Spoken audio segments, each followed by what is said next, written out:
Hello दोस्तों, कैसे हो आप सब। Welcome back to Job University. मैं हूं प्रकाश। तो आईबीपीएस क्लर्क की नोटिफिकेशन फाइनली रिलीज कर दी गई है। डिटेल नोटिफिकेशन भी आ चुकी है। लेकिन अगर आप देखोगे इसमें नंबर ऑफ वैकेंसीज, तो नंबर ऑफ वैकेंसीज कहीं ना कहीं काफ़ी डीमोटिवेटिंग रहा है। केवल 6035 वैकेंसीज अभी उन्होंने रिलीज़ की है। हालांकि आपको इस चीज़ को देखकर अभी जैसे बहुत सारे कैंडिडेट्स 6000 ये जो नंबर है इसे सुन के बहुत ज़्यादा डिमोटिवेट हो गए हैं, क्योंकि अपने आप में एक होता है ना, जब आप सुनते हो कि 10,000 वैकेंसी निकली, 12,000 वैकेंसी निकली, तो कहीं ना कहीं खुद में एक मोटिवेशन फील होता है कि हाँ, उन 12,000 में मुझे भी आना है। तो आपको इस बात से बिल्कुल भी घबराना नहीं है ये सोच के कि केवल इस बार 6000 वैकेंसी निकली है। क्योंकि अगर मैं बात करूं प्रीवियस ईयर की, पिछले साल की, तो पिछले साल क्या डेटा थी वो मैं आपको थोड़ा बता देता हूं। तो देखिए, ये पिछले साल की डेटा है आईबीपीएस क्लर्क की, जो नोटिफिकेशन रिलीज की गई थी लास्ट ईयर। उसमें टोटल केवल 5830 वैकेंसीज उन्होंने पब्लिश की थी। उसके बाद कुछ ही दिन में उसे रिवाइज किया गया था, वैकेंसीज को 7855 हुई थी। एंड धीरे धीरे ऐसे रिवीजन होकर फाइनल अलॉटमेंट तक 12,313 वैकेंसीज थी आईबीपीएस क्लर्क के पोस्ट में। तो आप समझ सकते हो कि वैकेंसीज इंक्रीज होंगी। तो अभी अगर आप देख रहे हो कि कल 6035 वैकेंसीज निकली है, तो ये भी वैकेंसीज इंक्रीज होंगी, डेफिनेटली इंक्रीज होंगी। क्योंकि अगर आप देखोगे जो वैकेंसी की लिस्ट है अलग अलग स्टेट के लिए, अलग अलग बैंक्स के लिए, तो उसमें बहुत सारे बैंक्स हैं, बहुत सारे कैटेगरी है जिसके सामने उन्होंने एनए मेंशन किया हुआ, यानी कि अभी डेटा अवेलेबल नहीं है फिलहाल, इसलिए वहां पे एनए मेंशन है। जैसे ही डेटा अवेलेबल होगी वहां पे आपको वैकेंसी शो करना शुरू हो जाएगा, यानी कि हर बैंक में जो एक्चुअल वैकेंसीज है वो आपको देखने को मिलेगी। तो इस चीज को लेकर एक और बड़ी अपडेट है। All India bank employees association, जैसा कि आपको पता है कि बैंक की बहुत ही स्ट्रांग यूनियन है, जो हर चीज के ऊपर बहुत ही कड़ी तरीके से रिएक्ट करती है, बहुत स्ट्रांगली रिएक्ट करती है। तो इस बात को लेकर भी यूनियन ने बहुत रिएक्ट किया, बहुत बड़ा रिएक्शन अपना दिया है। उन्होंने एक प्रॉपर लेटर लिखा है। चलिए लेटर में क्या है वो मैं आपको थोड़ा बता देता हूं। For the current financial year 22-23, यानी कि फाइनेंशियल ईयर का मतलब आप समझ गए कि पिछले साल एग्जाम हुआ था एंड उसकी ज्वाइनिंग वगैरह इस साल हो रही है। तो public sector banks placed intent for 12,300 clerks, जैसा कि मैंने आपको अभी डेटा दिखाया कि टोटल 12,300 प्लस क्लर्क की वैकेंसी निकली हुई थी फाइनल प्रोविजनल अलॉटमेंट के पहले तक।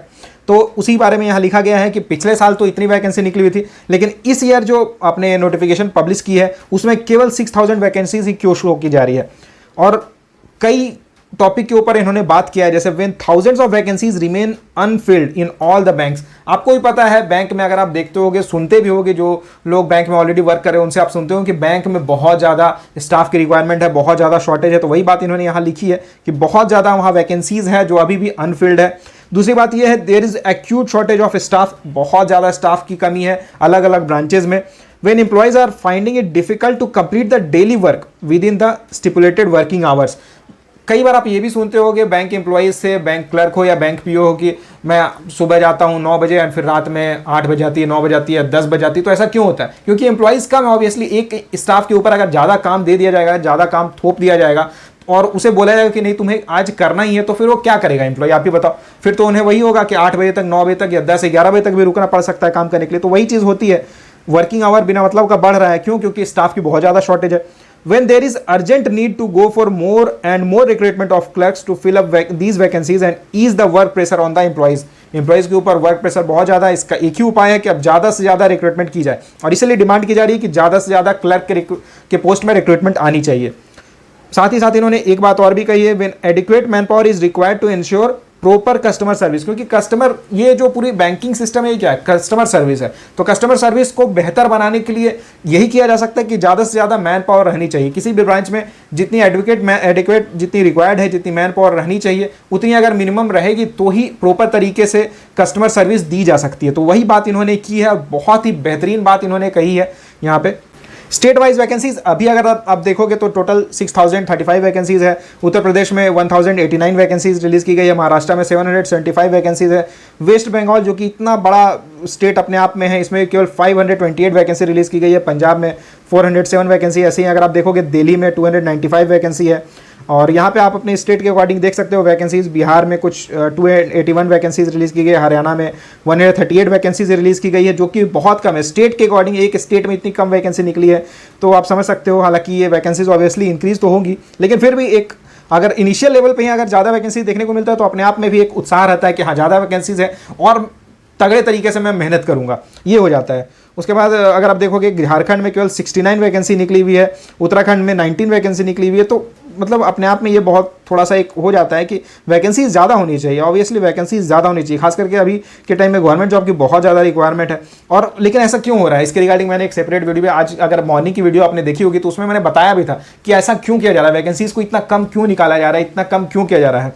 तो वो वीडियो आप देख लेना, उसकी लिंक मैं डिस्क्रिप्शन बॉक्स में डाल दूंगा।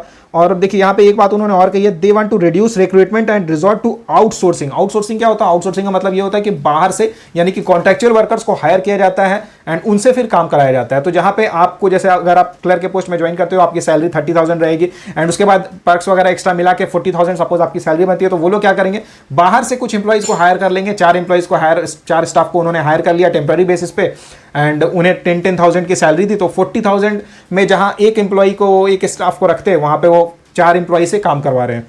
तो ये चीज़ होती है आउटसोर्सिंग, जो बहुत ज़्यादा अभी गवर्नमेंट सेक्टर में बहुत ज़्यादा इसे इंट्रोड्यूस किया जा रहा है, जो कि बहुत गलत है।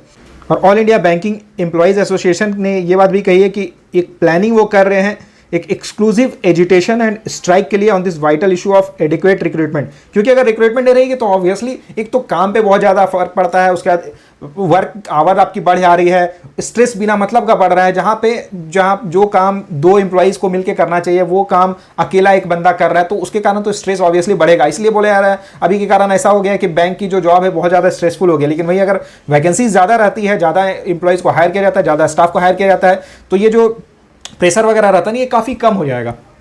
तो मेरे अकॉर्डिंग ये बहुत ही बेहतरीन स्टेप लिया गया है AIBA के थ्रू।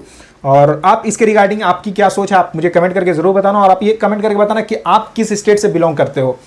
वीडियो को लाइक जरूर करना, ज़्यादा से ज़्यादा शेयर करना। अगर आप इस चैनल पर नए हो तो चैनल को सब्सक्राइब जरूर कर लेना। Thank you.